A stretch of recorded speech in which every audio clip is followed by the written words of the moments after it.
చట్టబద్ధంగా ప్రైవేటు పాఠశాలలు నడుపుతున్న యాజమాన్యాలపై కొన్ని సంఘాలు సంస్థలు బెదిరింపులకు పాల్పడుతున్నాయని Telangana recognised schools management association ఆరోపించింది. ప్రభుత్వ నిబంధనల మేరకే పాఠశాలలు నడుపుతున్నామని, ఏమైనా అనుమానాలుంటే సంబంధిత అధికారులకు ఫిర్యాదు చేయాలి తప్ప పాఠశాలలపై జులుం ప్రదర్శించి భయభ్రాంతులకు గురి చేయవద్దని ట్రస్మా నేతలు అధికారులకు విన్నవించారు. శనివారం ఆర్డీఓను కలిసి తమ సమస్యలను వివరించి ఆర్డీఓకు, ఎంఈఓకు, డీఎస్పీకి వినతిపత్రాలు అందించారు. ఈ సందర్భంగా ట్రస్మా నేతలు, పాఠశాల నిర్వాహకులు మాట్లాడుతూ బతుకుదెరువు కోసం, కొందరికి జీవనభృతి కల్పించడం కోసం పాఠశాల నిర్వహిస్తూ ఒడిదొడుకులు ఎదుర్కొంటున్నామన్నారు. నో లాస్ నో ప్రాఫిట్ మీద పాఠశాలలు నడుపుతున్నామన్నారు.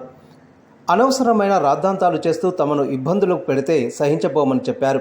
డీఎస్పీ రాజశేఖర్ రాజు మాట్లాడుతూ విద్యార్థులకు ఇబ్బందులు కలిగిస్తే, యాజమాన్యాలపై దౌర్జన్యాలకు దిగితే క్రిమినల్ కేసులు నమోదు చేస్తామని హెచ్చరించారు.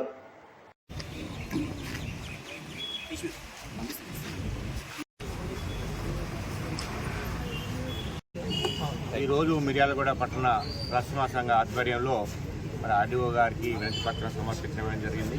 ఎందుకంటే మన పాఠశాలలో జూన్ నెలలో స్టార్ట్ అయిన కాడి నుంచి వివిధ సంఘాల యొక్క నాయకులు పాఠశాలపై వివిధ ఒత్తిళ్లు తెచ్చి పుస్తకాల ముందు, తర్వాత ఆర్టీఏ సమాచార చట్టాల ప్రకారం అని చెప్పేసి దానికి తగ్గ అధికారులు ఉంటారు, వాళ్ళ సమస్యలు చెప్పుకోమని చెప్పేసి అంటే మా దగ్గరికి వచ్చి ఏ అధికారులు లేదు, మేమే మున్సిపల్ బిల్డింగ్, మేమే ఆర్టీఏ చట్టం మాదే, పుస్తకాలు అమ్మొద్దంటే మాకేముందంటే కోర్టు ఆర్డర్ ప్రకారం 1 to 5 పుస్తకాలు ప్రభుత్వం సప్లై చేయలేదు గతంలో. చేయకపోతే కోర్టు నుంచి మేము ఆర్డర్ తీసుకున్నాం 1339/2016 ప్రకారం 1 to 5 తరగతుల యొక్క పాఠ్య పుస్తకాలను ప్రైవేటు పాఠశాలలో అమ్మొద్దు అనేటువంటిది మేము కోర్టు ఆర్డర్ తెచ్చుకొని ఉన్నాం. అట్టి జీవోలు కూడా మేము ఫైర్ జీవో కానీ మరి ఆర్టీఏ యాక్ట్ కింద మాకు ఏ నిబంధనలు వర్తిస్తాయి, మేము ఆర్టీఏ యాక్ట్ కింద మేము ప్రభుత్వం నుంచి ఎలాంటి రూపాయి ఆశించట్లేదు. అటువంటి దానికి ఆర్టీఏ యాక్ట్ ఎట్టి పరిస్థితుల్లో మాకు వర్తించదు. అదే జీవోను ఎంఈఓ గారికి కానీ మాకు సంబంధించిన జీవోలను అతిక్రమించాం. మా జీవోలకు నిబంధనలకు లోబడే మేము పనిచేసుకుంటాము. మా పాఠశాలపై ఏ నాయకులు కానీ ఏ సంఘాలు కానీ రావద్దు. మీకేమైనా మా పాఠశాలలో ఏమైనా తప్పిదాలు జరిగితే మీ కాడ కంప్లైంట్ చేయమండి, మేము వస్తాం, మా తప్పిదాలు అంటే సరి చేసుకుంటాం, మీరు కూడా మాపై చర్య తీసుకోమని చెప్పేసి ఎంఈఓ గారికి, మరి ఇటు ఆర్డీఓ గారికి, తర్వాత డిఎస్పీ గారికి కూడా జరుగుతుంది. మా పాఠశాలపై ఎటువంటి ఎవరు కూడా రావద్దు, దానికి సంబంధించిన అధికారులకు కంప్లైంట్ చేయండి, మేము వస్తాం అక్కడికి. కానీ మేము చదువు చెప్పే కాడ మమ్మల్ని మాది గాజులు లాంటి యొక్క పాఠశాల, ఎవరు రాయేసినా గాజు వలుగుతుంది. ఇటు పేరెంట్స్ తోటి మా ఫీజులు కట్టక కార్పొరేట్ తోటి మా పాఠశాలలో ఫీజులు తట్టుకోలేక ఇక్కడ ఉన్నటువంటి మీడియాలో కూడా మీ అందరికీ తెలిసిన విషయం, బడ్జెట్ పాఠశాలలు ఎక్కువ ఉన్నాయి. ఆ బడ్జెట్ పాఠశాలలో మాది 10-15 వేల రూపాయలతోటి మేము చదువులు చెప్పుకోవడం జరుగుతుంది. అవి కొన్ని ఇప్పుడు ఇస్తారు, కొన్ని అప్పుడు ఇస్తారు, నెక్స్ట్ ఇయర్ తర్వాత ఇస్తారు. ఇవన్నీ తట్టుకొని నిలబడుతున్నాం. మేము ఇప్పుడు ఉద్యోగాలు లేక నిరుద్యోగంతో బతుకున్నాం. కిరాయి బిల్డింగ్లో చాలామంది నివసిస్తున్నారు. అట్టి వాటిని ఇబ్బంది పెట్టకుండా మరి వీటిపై చర్య తీసుకోమని చెప్పేసి ఇటువంటి నాయకులను మీ దగ్గరికే కాంప్లైంట్ చేయమని చెప్పేసి మేము అధికారులు పోవడం జరిగింది. సో వినతి పత్రంలో ఉన్న ముఖ్యమైన అంశాలు ఏంటంటే, ప్రైవేటు పాఠశాలలో సాధారణ ఫీజులతో అసాధారణమైన విద్యను అందించే లక్ష్యంతో మేము ముందుకెళ్తున్నాం. బడ్జెట్ పాఠశాలలు, బతుకుదెరువు కోసం ఏర్పాటు చేసిన పాఠశాలలు, సుదూర ప్రాంతాల నుంచి కూడా బస్సు సౌకర్యాన్ని అందిస్తూ మరి చక్కగా మేము మంచి విద్యను అందిస్తున్నామని చెప్పేసి సగర్వంగా తెలుపుతున్నాం. రాష్ట్ర స్థాయి, జాతీయ స్థాయిలో మేము జరిగేటువంటి ఎగ్జామ్స్లో కూడా, కాంపిటేటివ్ ఎగ్జామినేషన్లో కూడా మన విద్యార్థులను ముందుకు తీసుకెళ్తున్నాము. ఇది కేవలం బతుకుదెరువు పాఠశాలలే కానీ డబ్బు కోసం పెట్టే పాఠశాలలు కావాలని మనం తెలియపరుస్తున్నాము. జీవో నెంబర్ 1 ప్రకారమే మేము అందరం కూడా వెళ్తున్నాము. సో 25% రిజర్వేషన్కి గవర్నమెంట్ కూడా ఇంతవరకు ఎప్పుడు కూడా ఇంప్లిమెంటేషన్ చేయలేదు.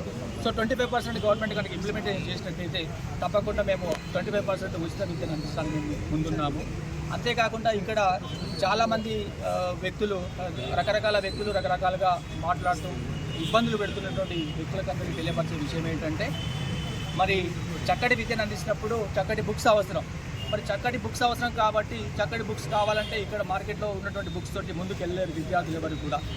మరి జాతీయ స్థాయిలో బుక్స్ కావాలన్నా, రాష్ట్ర స్థాయిలో బుక్స్ కావాలన్నా, ఎగ్జామ్స్ సక్సెస్ కావాలన్నా కూడా మంచి బుక్స్ అవసరం. మేము కూడా హైదరాబాద్ నుంచి స్పెషల్ కంపెనీస్ అంటే పబ్లిషర్స్ మనకు ప్రొవైడ్ చేస్తుంటారు. ఆ ఆ పబ్లిషర్స్ ప్రొవైడ్ చేసిన బుక్స్ మేము బయట ఎక్కడో ఉంచి అక్కడ తీసుకోమని చెప్పేసి మేము ప్రైవేట్ బుక్సే మరి క్వాలిటీ టీచర్స్ తోటి మేము ఏర్పాటు చేస్తున్నాము.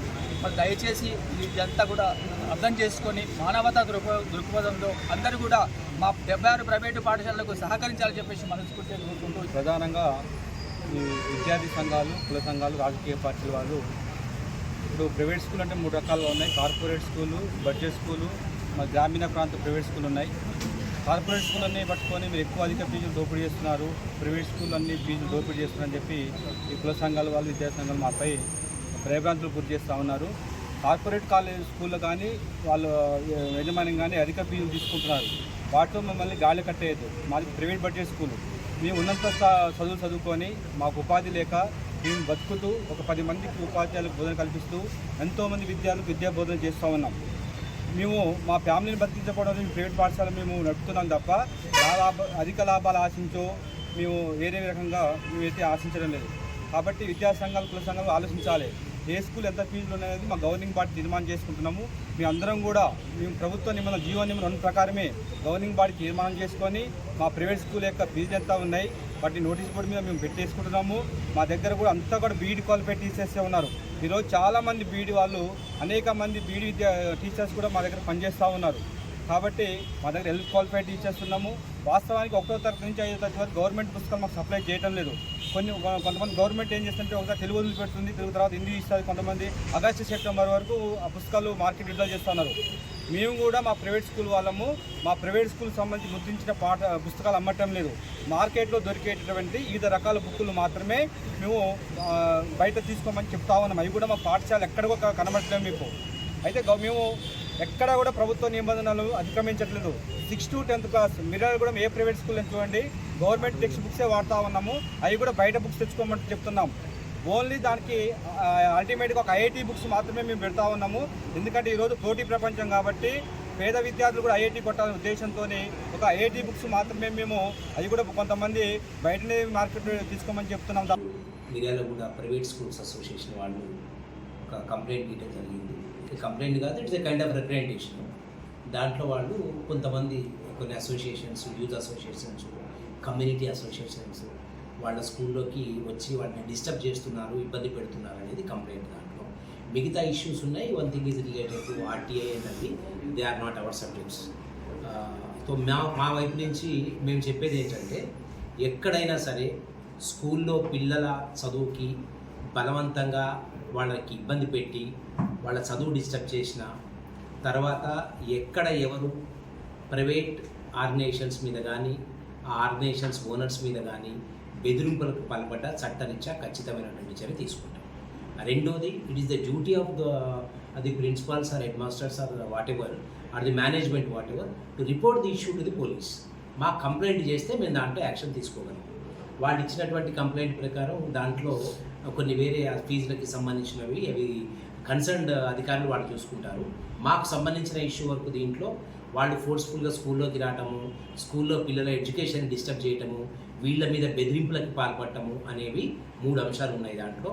దానికి సంబంధించిన ఎటువంటి ఇష్యూ అయినా మాకు కంప్లైంట్ వస్తే సంబంధిత వాళ్ళ మీద మేము కేసు రిజిస్టర్ చేస్తాము. చట్టరీత్యా కఠినమైనటువంటి చర్య తీసుకుంటాం. అంటే ఇప్పుడు ఏమైనా మీకు మీ దృష్టికి తీసుకొచ్చారు సరే ఎట్లా?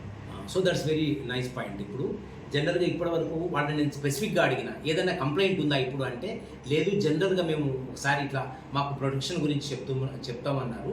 సరే, protection in the sense complaint వస్తే మాత్రం ఖచ్చితంగా క్రిమినల్ కేసెస్ రిజిస్టర్ అయితే దాని మీద గట్టి యాక్షన్ తీసుకుంటాం.